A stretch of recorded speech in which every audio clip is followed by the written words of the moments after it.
as a topic is often associated with feelings of embarrassment or perhaps awkwardness. Yet to me, this isn't the case.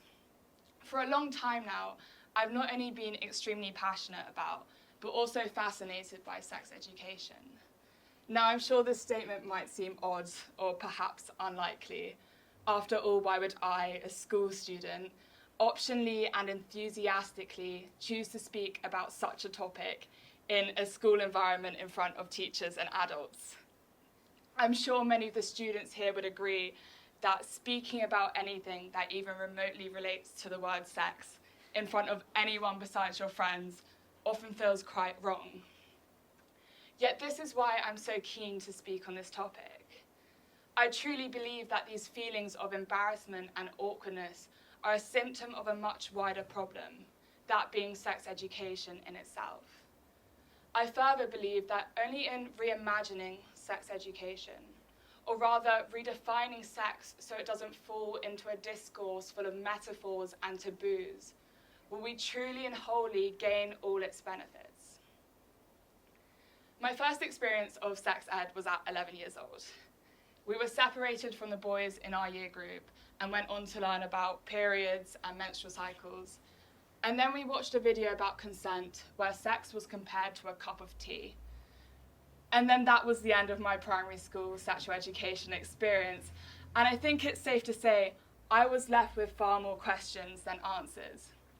In fact, I must admit, from that point onwards, any question I had around sexual education was either frantically typed into Google or put forward to my friends' limited expertise.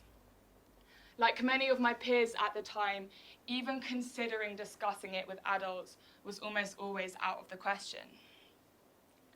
For the first time in 20 years, England has seen its sexual education curriculum updated, crucially making it mandatory within all schools.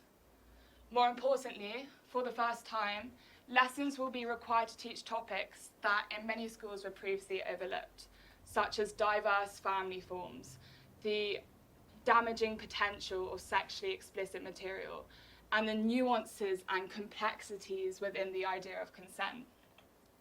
I think it's safe to say the curriculum has certainly progressed from confusing videos and vague explanations, something I'm sure we're all thankful for.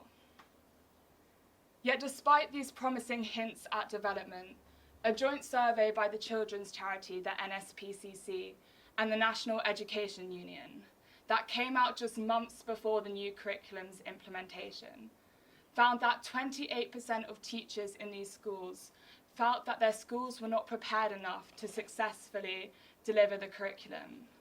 And a further 47% of teachers lacked confidence in their own ability to do so. Moreover, data found under the Freedom of Information Act found that the online module training needed for these courses, specifically the one looking at intimate and sexual relationships, covering the idea of consent, had only been downloaded 1,820 times. This equates to little over half of English secondary state schools. Is it therefore any surprise that the online forum, Everyone's Invited, received testimonies of sexual assault, harassment, and rape from 2,962 schools in June last year? Or that the Ofsted report it prompted found that children and young people in these schools felt the curriculum was not equipping them with the information and advice they needed to navigate the reality of their lives?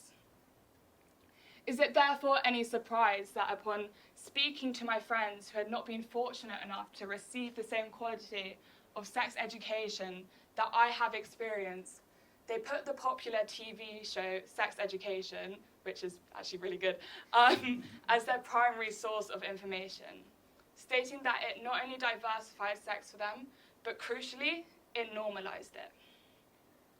While facts and statistics are certainly important here in painting the bigger picture, or more so the reality of our current sexual education system, they are even more important in posing the question as to why there's still a lack of embrace and an embarrassment around sex education in schools, both by teachers and students, And also, how can we reimagine it in a more positive light? Essentially, by maintaining these taboos, we are restricting our ability to have conversations and ask questions without limitation and judgment. This in turn means there's no room for young people like myself to create ideas about what sex and sexuality truly means to them. This is something I believe to be extremely dangerous. In researching different global sex education models, I came across a model that seeks to prevent exactly this, the Scandinavian model.